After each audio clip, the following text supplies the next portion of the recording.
Hello everyone, welcome in my study classes. Myself Suresh Kumar. दोस्तों आज का हमारा क्लास एक महत्वपूर्ण करंट इशू पे है और ये खास करके आज वैश्विक संदर्भ में काफ़ी चर्चित विषय है कि क्या चीन बनेगा वैश्विक या विश्व शक्ति का केंद्र। ये क्वेश्चन आपके लिए अभी बीपीएससी 65 मेंस होने वाला है, उसके लिए काफ़ी महत्वपूर्ण हो जाता है कि क्या कोरोना संक्रमण के बाद वैश्विक राजनीति का जो नया रूप उभर कर सामने आएगा उसमें चीन दुनिया की शक्ति का केंद्र बन पाएगा या नहीं, स्पष्ट करें। इस तरह के क्वेश्चन आपके करंट सेक्शन जो जीएस पेपर 65 मेंस की बात कर रहा हूँ मैं, जीएस पेपर फर्स्ट का जहाँ करंट सेक्शन का एक पार्ट है आपका, उसके लिए काफ़ी महत्वपूर्ण हो जाता है। दोस्तों आप मेरे साथ ऑनलाइन क्लास के लिए 8368196379 पे संपर्क कर सकते हैं। चलिए देखते हैं उन तमाम पक्षों को।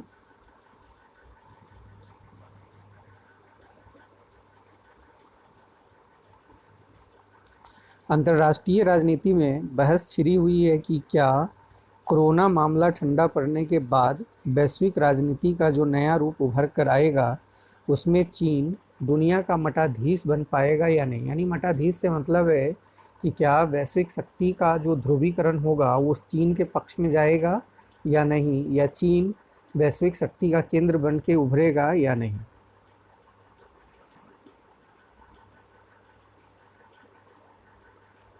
इस प्रश्न का सटीक उत्तर खोजने के लिए वर्तमान भू राजनीतिक और वैश्विक व्यवस्था की चर्चा करना जरूरी है। वस्तुतः यह बात कई बार कही जा चुकी है कि 21वीं शताब्दी एशिया के देशों के लिए है। यह भी सच है कि इस बीमारी ने परिवर्तन की गति को बढ़ा दिया है। आज अमेरिका का पतन इस बीमारी के दौरान तीखे ढंग से महसूस किया गया।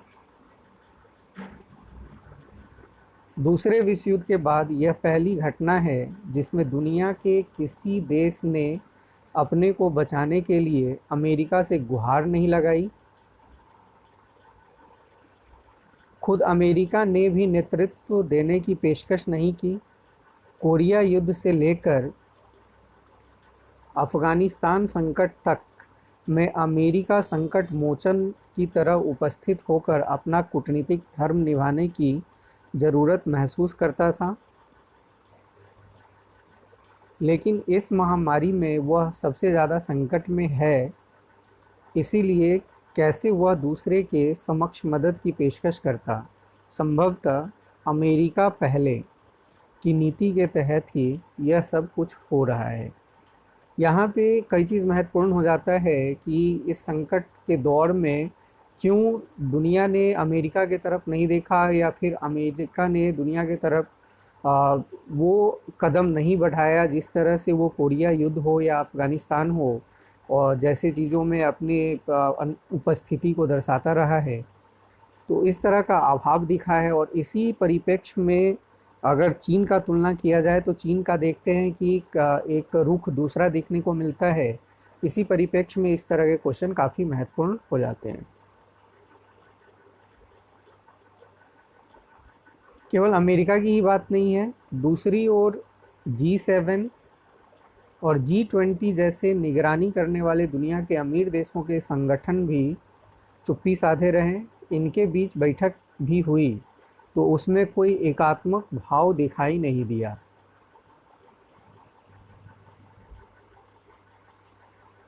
इस संदर्भ में यह प्रश्न स्वाभाविक हो जाता है कि क्या चीन ताजपोशी के लिए तैयार है, या दुनिया के देश चीन को अपना प्रधान मानने के लिए उत्सुक है।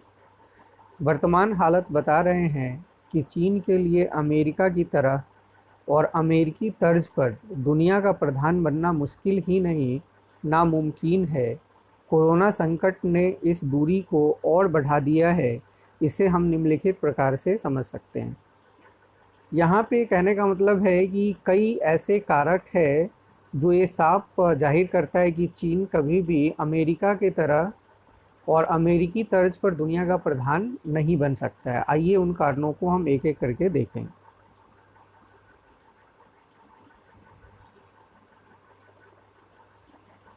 पहला, चीन ने अपनी अंतर्राष्ट्रीय विश्वसनीयता खो दी है। देखते हैं इसको कैसे हम जस्टिफाई करेंगे। दुनिया में कोरोना फैलाने के लिए अमेरिकी राष्ट्रपति डोनाल्ड ट्रंप ने चीन को जिम्मेदार ठहराया है। ट्रंप ने खुलकर कहा भी है कि अगर यह सिद्ध हो गया तो चीन को इसका खामियाजा भुगतना पड़ेगा। और सिर्फ अमेरिका ही नहीं, दुनिया के ज़्यादातर देश कोरोना विषाणु फैलाने के लिए चीन को ही दोषी मान रहे हैं, भले अमेरिका की तरह खुलकर कह नहीं रहे हो। वस्तुतः यह एक मुद्दा हो गया है कि चीन ने अपने स्वार्थ की पूर्ति के लिए पूरी दुनिया को दहशत में डाल दिया है। तो इस तरह के जब सवाल उठते हैं कि क्या स्वार्थ पूर्ति का कारण है कोरोना संक्रमण चीन के संदर्भ में, तो इस तरह से हम देखते हैं कि चीन पर जो एक विश्वसनीयता बननी चाहिए थी वो बन नहीं पाएगा, और वो कहीं ना कहीं चीन के लिए कमज़ोर पक्ष हो जाता है।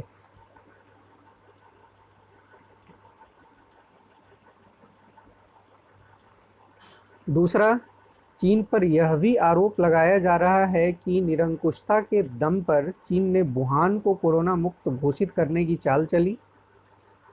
यहाँ पे इतना ही नहीं, आगे हम देखेंगे कि चीन पर किस तरह से संयुक्त राष्ट्र संघ की मीटिंग से संदर्भित, यानी कोरोना संदर्भ में एक जो मीटिंग होने वाली थी उसको किस तरह से बाधित किया गया। इसके अलावा वर्ल्ड हेल्थ ऑर्गेनाइजेशन को किस तरह से प्रभावित किया है। इस सारे तमाम मुद्दा चीन के विरुद्ध जाता है। उसने अपने को दुनिया के देशों के लिए मसीहा के रूप में एक ऐसे राष्ट्र की भूमिका में खड़ा कर दिया जिससे दुनिया को लगने लगा कि इस हालात से बचने की क्षमता अगर किसी देश के पास है तो वह चीन है। इतना ही नहीं, चीन पर यह भी आरोप लगा कि उसने कोरोना संक्रमण महामारी के बारे में सूचना को छुपाकर रखा। इसी संदर्भ में अमेरिका और WHO के बीच विवाद को देखा जा सकता है।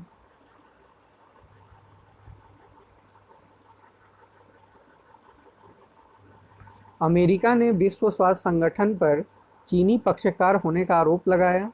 इतना ही नहीं, अमेरिका ने इस संगठन पर चीन को बचाने के आरोप लगाते हुए उसे पैसा देना बंद कर दिया है।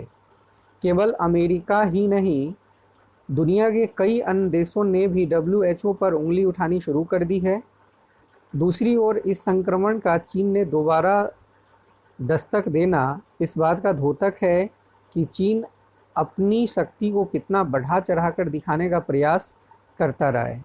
यहाँ पे केवल WHO, चाहे वर्ल्ड हम बात करें, यहाँ पे विश्व शक्ति के रूप में जो चीन अपने आप को दिखाने का एक कोशिश करा है, लेकिन जिस तरह से वहाँ दोबारा संक्रमण की स्थिति पैदा हुई तो इससे साफ जाहिर हो गया कि चीन किस तरह से अपने आप को दिखाने का कोशिश कर रहा है दुनिया के सामने में, जो कि उसके लिए कमज़ोर पक्ष हो जाता है।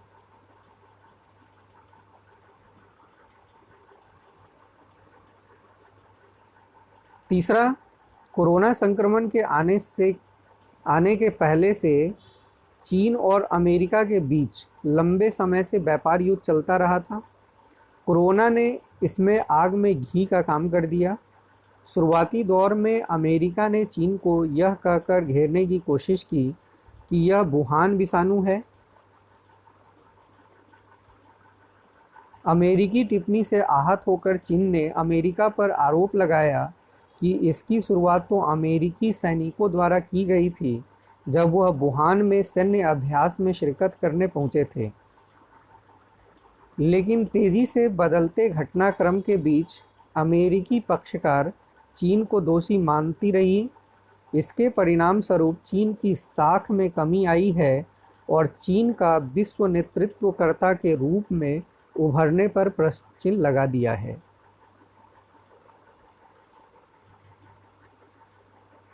चौथा, चीन की अंतर्राष्ट्रीय विश्वसनीयता खतरे में पड़ गई है। कई यूरोपीय देशों में जो सुरक्षा किट भेजे गए वह जांच में खरे नहीं उतरे। भारत में जो कीट चीन से आए वे भी भरोसेमंद साबित नहीं हुए, और हमने देखा कि भारत में जो कीट आए थे उसे वापस भी भेज दिया गया, और इस संदर्भ में चीन की काफ़ी आलोचना भी रही थी, लेकिन फिर भी हमने उन चीज़ों को दरकिनार करते हुए अपने स्वास्थ्य को वरीयता दिया है। तो ये कहीं ना कहीं चीन की जो विश्वसनीयता है विश्व का, वो गिरता जा रहा है, और ऐसी परिस्थिति में हम कतई नहीं कहेंगे कि चीन एक विश्व शक्ति का केंद्र उभरेगा। अभी और देखते हैं 5वां पॉइंट क्या बनता है। चीन का आर्थिक ढांचा इस वक्त खस्ता हाल हो चुका है।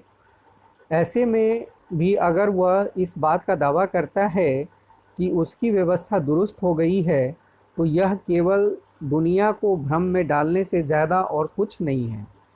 चीन की अर्थव्यवस्था की रीढ़ निर्यात है। अमेरिका, फ्रांस और यूरोप के कुछ देशों को चीन कुल निर्यात का 40% हिस्सा निर्यात करता है, लेकिन अब इन देशों ने चीन के लिए अपने दरवाजे बंद कर दिए हैं। तकरीबन यही स्थिति दुनिया के दूसरे देशों की भी है। भारत की एफडीआई नीति में हुए परिवर्तन को भी इस दृष्टिकोण से देखा जा सकता है। इस परिस्थिति में चीन आर्थिक शक्ति कैसे बन सकती है, यह एक महत्वपूर्ण प्रश्न हो जाता है।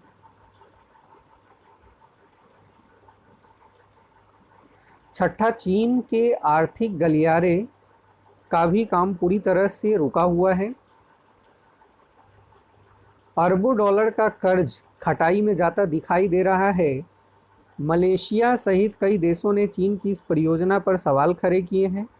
इतना ही नहीं, अंतर्राष्ट्रीय मुद्रा कोष की जगह उसने अपने एक बैंक की स्थापना की जो उससे ज़्यादा रकम दुनिया के दूसरे देशों को दे सकता है।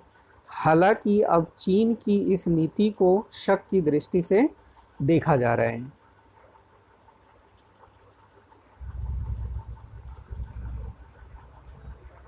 इस प्रकार देखा जाए तो चीन ने पूरी दुनिया को जिस तरह से खतरे में डाल दिया है, वह चीन की राजनीति व्यवस्था का बेहद गंभीर प्रश्न खड़ा करता है।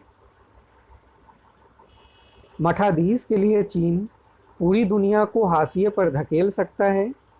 अगर उसके हाथ में चाबुक चला गया तो कब विश्व प्रकृति विध्वंस के खंडहर में जा गिरेगा, इसकी कल्पना भी नहीं की जा सकती।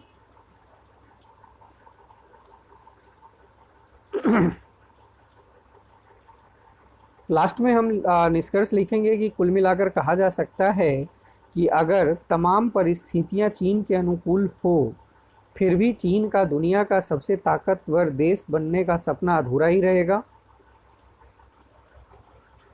दूसरी ओर यह भी साफ होता दिखाई दे रहा है कि अमेरिका भी मठाधीश नहीं रह सकता। हमारे सामने यह प्रश्न महत्वपूर्ण हो जाता है कि कैसी होगी दुनिया की व्यवस्था। क्या रूस, भारत, फ्रांस, जापान और ब्राज़ील जैसे देशों की अहमियत बढ़ जाएगी? इस तरह से आप अपने क्वेश्चन के अंत में एक ओपन एंडिंग करेंगे। इस तरह के ओपन एंडिंग काफ़ी महत्वपूर्ण होता है आपके लिए। दोस्तों, वीडियो अगर पसंद आए लाइक कर ज़रूर करें। कमेंट में ज़रूर आप अपना सुझाव भेजें। वीडियो को ज़्यादा से ज़्यादा शेयर करें ताकि इसका लाभ दूसरे को मिल सके। Thank you everybody.